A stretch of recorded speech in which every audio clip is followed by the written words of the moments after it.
ba dito? Kamusta kayo? Kamusta tayo? Alam niyo, sa totoo lang tayo may pinakamasayang kabataan. Tayo yung mga kabataan noon na napakababaw ng kaligayahan. Tayo yung mga batang batak sa arawan kahit napagalitan ng magulang, okay lang basta makipaglaro sa mga kaibigan. Di natin alam kung ano yung teknolohiya. Di natin alam kung ano yung cellphone. Di natin kilala si Coco Melon. Kontento na tayo sa mga laruan natin at sa kung ano yung meron. Tayo yung mga batang napakasimple lang ng kaligayahan.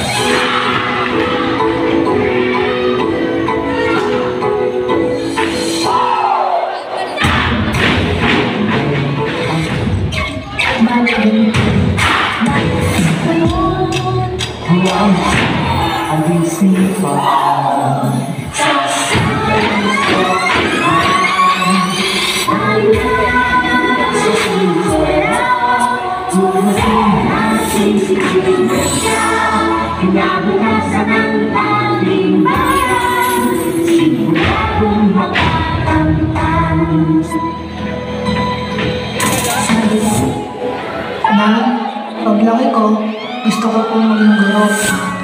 Ang Hirayang Manuwari ay sinaunang katagang-Tagalog na nagtataglay ng retorikal na kahulugan na reach your dreams, pag-abutin mo ang iyong pangarap.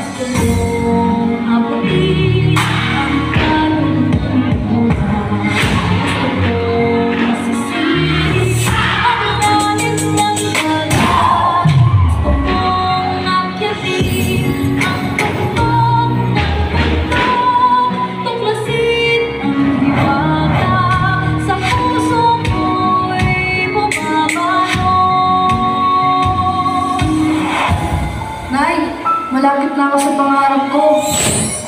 Nay, isang na akong ganap na guro.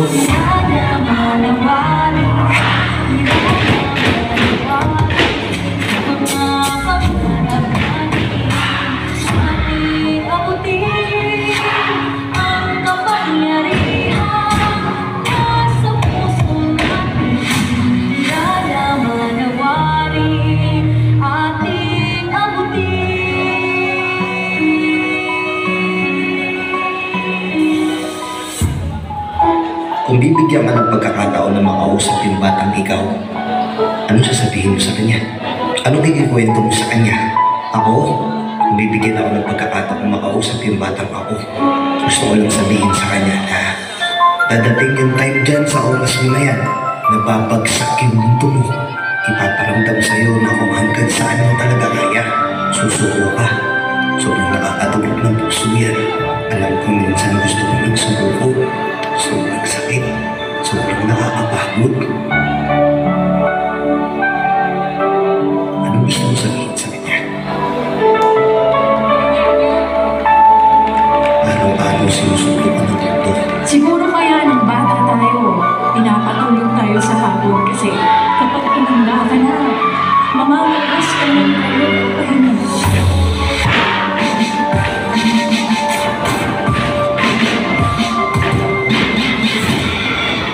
Para sa batang ako, huwag ka dito. Wala si nanay dito.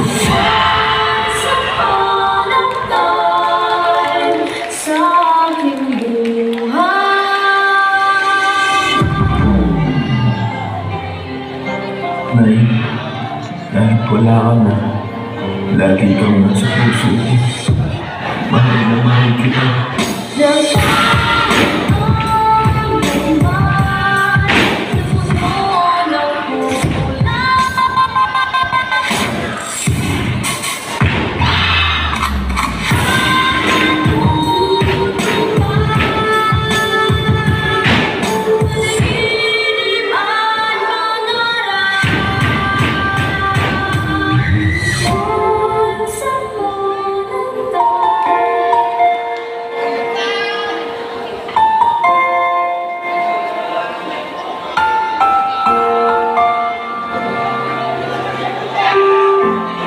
Anak, isa kang malaking pagpapalang ipinagkaloob ng Diyos sa amin ng tatang mo.